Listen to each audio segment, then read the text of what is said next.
Praise the lord. నా ఆశ్రయ దుర్గము, నా రక్షణకర్త, నా ఎత్తైన కోట అయినటువంటి పునరుత్థానుడైన క్రీస్తు యేసు శుభనామములో మీ అందరికీ పునరుత్థానపు శుభము కలుగును గాక.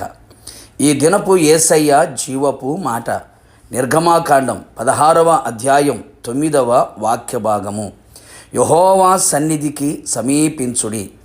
యేసయ్య పాద సన్నిధిని అమితముగా ప్రేమించి ఆయన పాద సన్నిధిలో నిలిచి ఆయన సన్నిధి ప్రకాశము చేత కరుణించబడి ఆయన సన్నిధి కాంతి ఉదయింప చేయుట వలన సమాధానము పొందుచు ఆయన సన్నిధి తోడుగా ఉండగా సురక్షితమును క్షేమమును భద్రతను అనుదినము అనుక్షణము అనుభవిస్తూ ఈ ఆత్మీయ యాత్రలో శుభప్రదముగా పరలోక ప్రయాణమునకు పయనించుచున్నటువంటి నా యేసయ్య సన్నిధి ప్రేమించువారలారా, మనమందరము ఆయన సన్నిధిని ఎల్లప్పుడూ సమీపించదము.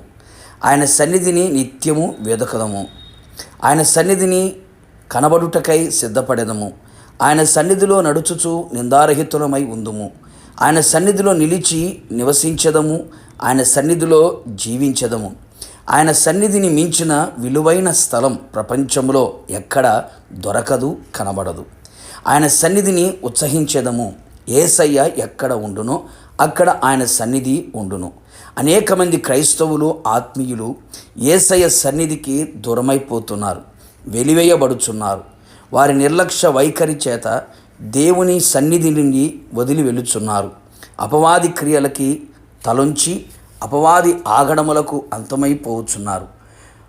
మన అవివేకము, గర్వము, అవిధేయత, అపవిత్రతను బట్టి అనేకులు దేవుని సన్నిధికి దూరమై తోలివేయబడుచు వెలివేయబడ్డారు.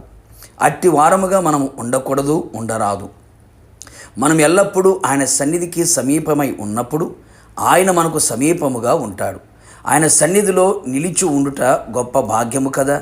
అట్టి భాగ్యమును పోగొట్టుకొనకుండా మరింత జాగ్రత్త పడదుము. ఆయన సన్నిధి ఆయనకు పరిచర్య చేయుదము.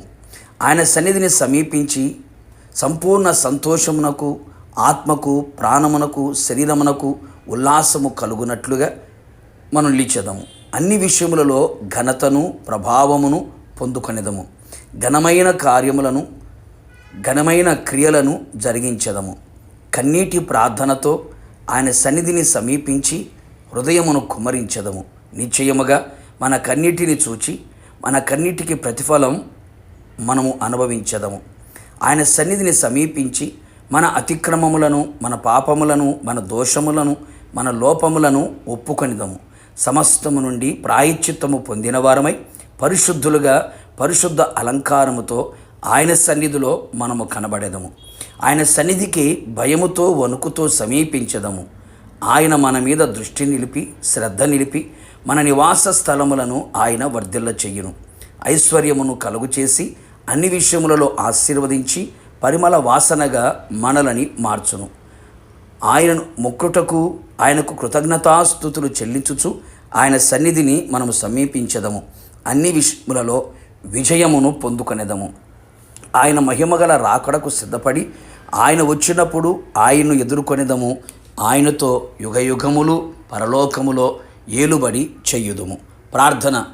ప్రేమాస్వరూపి పరిశుద్ధుడా, నీతిమంతుడని యేసయ్య, నీ పరిశుద్ధమైన పుణ్యనామమును బట్టి మిమ్మల్ని స్తుతించుచు ఉన్నాం. మీరు మా కొరకు చనిపోయి మరణించి తిరిగి లేచి పునరుత్థానుడిగా మీరు మా మధ్యలో ప్రత్యక్షమై ఉన్నందుకు మిమ్మల్ని స్తుతించుచు ఉన్నాం. అవును తండ్రి, మేము ఎల్లప్పుడూ మీ సన్నిధికి సమీపముగా ఉండునట్లుగా కృప దయచేయండి. మీ సన్నిధిలో దాగి ఉన్న ప్రతి శ్రేష్టమైన ఆశీర్వాదములను, ఈవులను అనుభవించుచు మీ ద్వారా ఆశీర్వదించబడి ఆత్మలో వర్ధిల్లుచు మీ ఆగమమునకు సిద్ధపడినట్లుగా కృప దయచేయమని ప్రార్థిస్తున్నాం. ఎందరైతే మీ సన్నిధికి దూరమై వెలివేయబడి త్రోసివేయబడి ఉన్నారో మరల వారు పశ్చాత్తాప్తులై మీ వైపు తిరిగినప్పుడు వారిని కరుణించి ప్రభు మీ సన్నిధికి సమీపస్తులుగా మీరు చేసి మీ సన్నిధి కాంతి వారి మీద ప్రకాశింపచేసి నీ మహిమగల రాకడ వరకు నడిపించమని మమ్మల్ని అందరినీ మీ చేతులకు అప్పగించుకుంటూ పాదముల మట్టుకు తగ్గించుకుంటూ యేసు నామములో అడిగి పొందుకొని ఉన్నాము తండ్రి, ఆమెన్. నిశ్చయముగా మీరును మీ కుటుంబ సభ్యులందరూ యెహోవా సన్నిధికి సమీపముగా ఉందురు గాక. God bless you.